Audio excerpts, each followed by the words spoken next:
Okay, welcome again to our lecture video.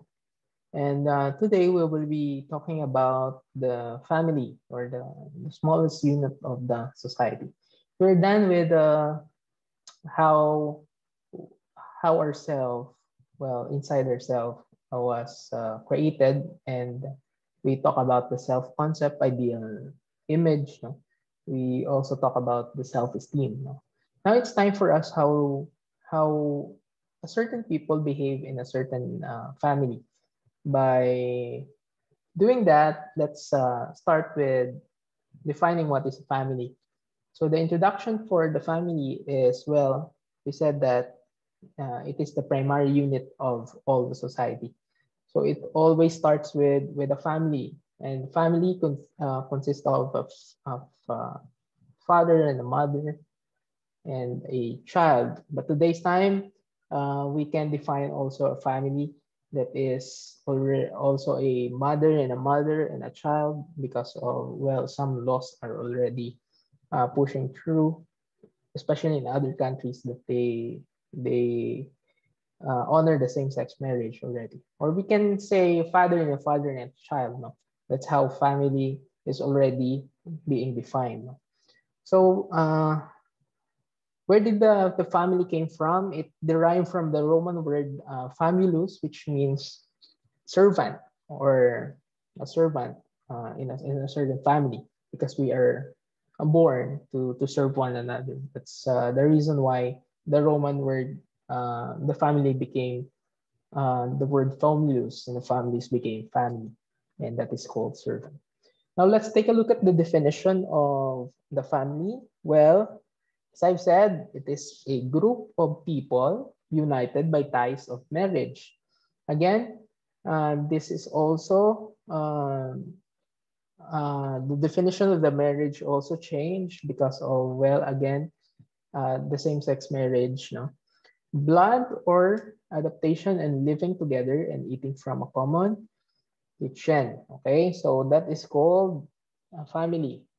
Remember, it is united by ties. It must ties of marriage. You must the partners or the couple must at least have their marriage, no, and have a children in order to be called a family.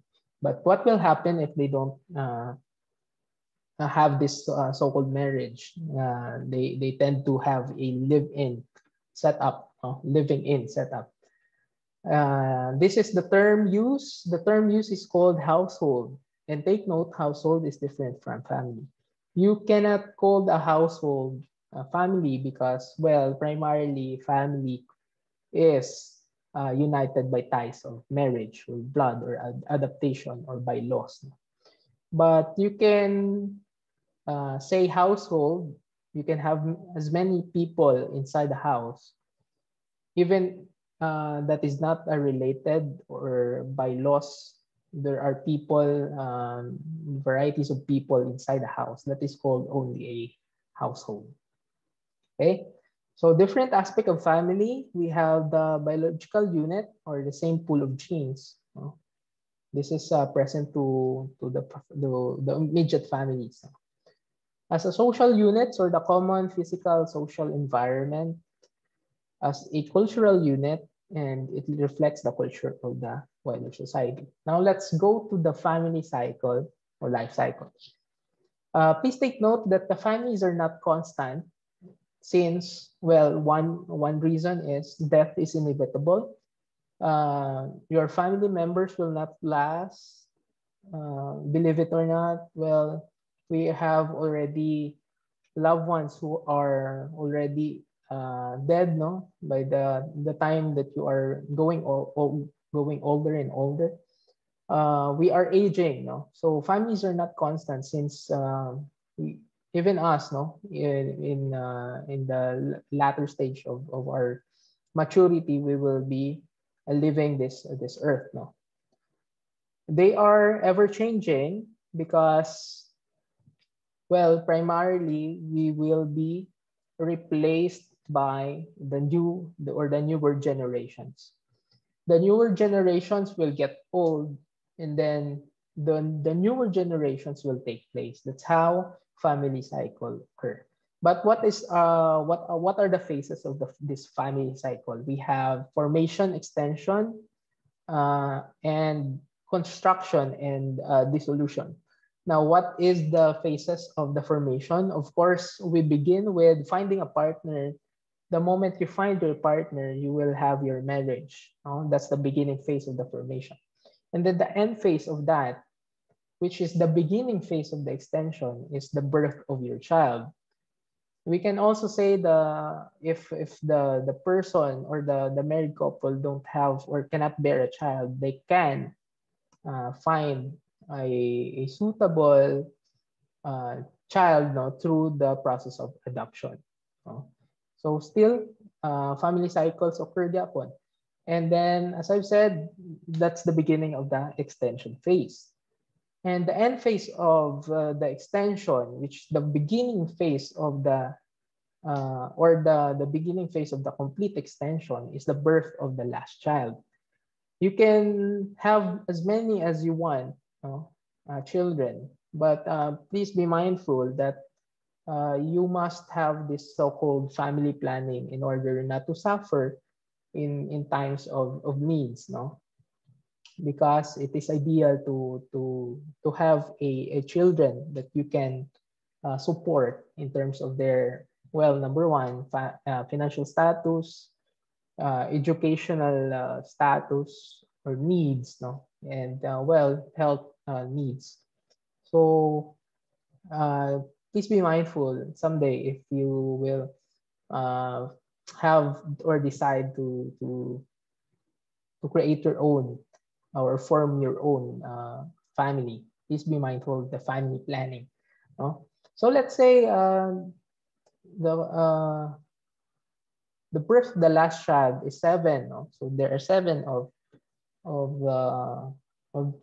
the children of the married couple. Now that's the beginning of the first or the complete extension on the birth of the last child. Now the end phase of the complete extension is that when the first child of the firstborn or the firstborn of the married couple leaves home and find his or her or creating his or her formation again. And then that's the beginning of the contraction. And then the end phase of that contraction is that the last child leaves home, and that's the beginning of the complete contraction. And then the end phase of that, of the complete contraction, is the beginning phase of the dissolution. The first spouse dies. No? And this is what I'm saying. Our family members dies naturally, as we go old age. And then the end phase of that is that of survivor. Now it continues and continues and continues as the family cycle continues. So that's how family cycle occurs. No? So it begins with the formation and ends in the dissolution.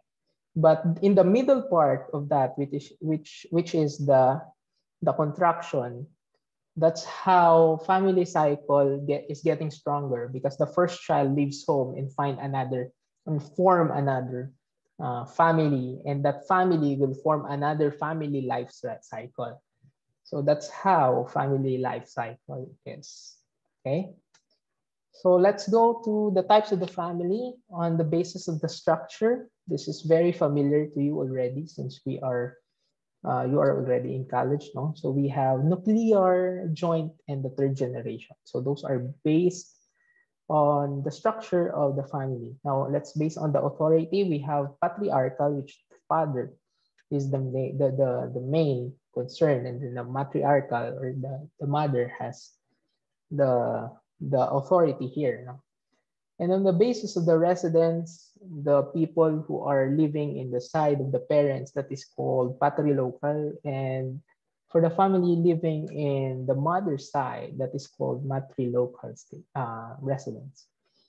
And on the basis of marriage, we have monogamous, polygamous, and polyandrous. Okay, so polygamous and polyandrous are present uh, in other religional or religion beliefs or spiritual beliefs. No? So they have their own laws in terms of the marriage. Just like, for example, the our brothers and sisters in Islam or Muslim denominations. No? So they are allowed to find another spouse. They are not only limited with one partner or one wife. The male can find another wife as long as, according to their laws, as long as the male can support the needs of the female. And then on the basis of ancestry, we have the matrilineal and the patrilineal. So that's how the lineage being preserved in terms of the types of family. Now let's go to the types of the family. We'll be focusing on the nuclear family, joint family, and the third generation family. Now let's go to the nuclear. This is very common to the people who are decided to live as an independent family. They start their own life away from any people. So just like in the picture, we only have the mother, the father, and the child. No? This is known as the elementary family. This is somehow universal in all human societies.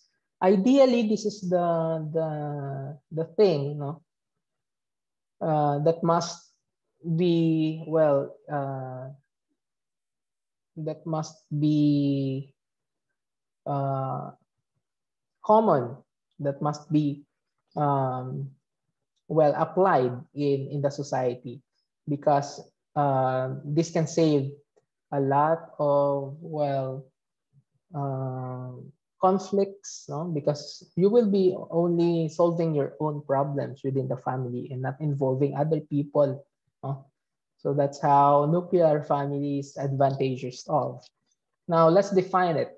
So we already said that it is consist of a married couple, a father and a mother, or in some cases, because of this new thing, same-sex marriage, a mother and a mother, and a father and a father, and a child or a children, regarded as dependent.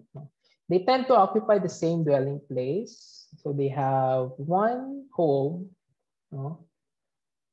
The husband usually plays the dominant role in the household. So this is called the haligi ng tahanan, and the mother is the ilaw ng tahanan.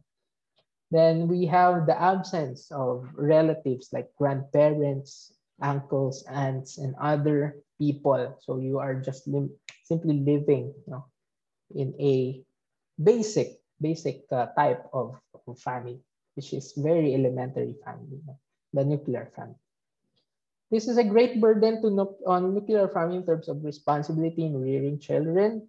That's the disadvantageous part of the nuclear family, since they don't have enough help that came from the grandmother, the aunts, and the other relatives. No? But later on, we can see the difference of the nuclear family to the extended family. The husband-wife relationship is likely to be more intimate, and that's one of the advantage of the nuclear family. In new families, this term is used for the nuclear family less than 10 years old. The concept is important in view of the studies of relating to family planning. Now, the joint family, or what we call the extended family, is the opposite of the nuclear family because of,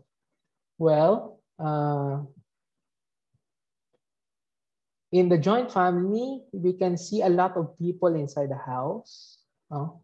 And this is very common in the Philippines because we tend to stay in the household of, maybe in the matrilocal side or local side or matrilocal side.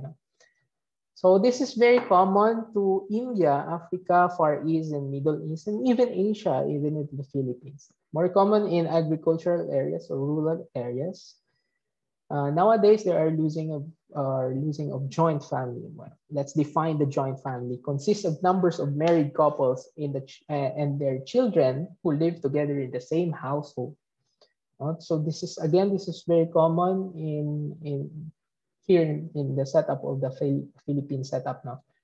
All of the men are related by blood, and the women of the household are their wives, and married girls and widows of the family kinsmen. Okay, let's have the characteristics. All property is held in common. There is common family purse. Income goes to expenditures met. All authority is vested in senior male member of family. He is the most dominant member in controlling all internal and external affairs of the family. For example, the grandparents or the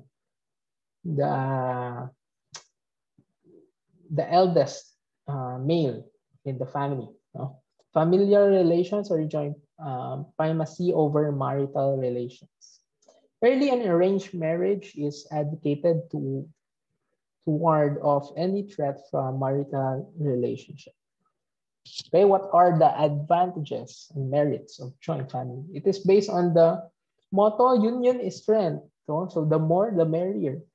There is sharing of responsibility. Of course, the work is evenly distributed when there is more in the household. It gives family greater income and social security because, well, imagine if the people are having their own stable jobs, well, they can combine those income and can have the luxury of wealth in their household. It provides economic and social security to the old and unemployed. Probably one reason is when the old is weak already, someone might come to take care of them, no? When they are already bedridden, so, or in old age already. Pooling of income makes rearing of children, arranged marriage, caring for the old easy job. Now we have the third generation family. It is fairly common in West. There are representative in three generations in the same family. It occurs usually when young couples are unable to find separate accommodation and continue to live with their parents and have their own children. They are related to each other by direct descendant, live together. Okay, the functions of the family in the residence to provide clean and decent home to its members. I want you to check if this function is available or doable, or if you're doing this in your family. No? Well, in West, when man marriage is separate with his parents, set up this his own home, but that is not somehow being practiced in the Philippines. In India, married couples should reside in the house of the parents. So, muna muna ilang traditions and culture. So, two types of residency. We have patrilocal residency and matrilocal residency. Then we have the division of labor. The male had the sole duty to earn a living and support the family. The female had total responsibility for day-to-day care of children and running the household. I think that is not practiced anymore since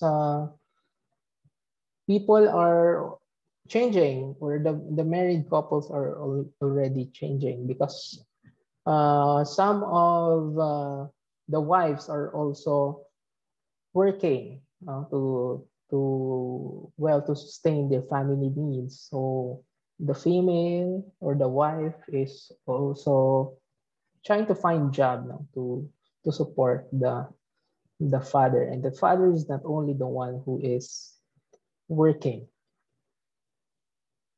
Nowadays, there are less difference between functions of men and women. That's what I'm saying. The coming together and sharing of responsibility. Now, the very important function of the family is to reproduce and bringing up of children. The primary role of the father and mother is to, well, to take care of the child, rear the child, give the child education, proper nutrients, proper health care. And then when the child is in the right age or legal age, the child has already the freedom whether to find his or her purpose in life.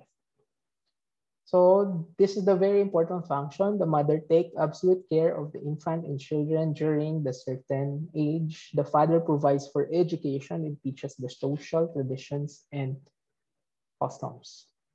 Okay.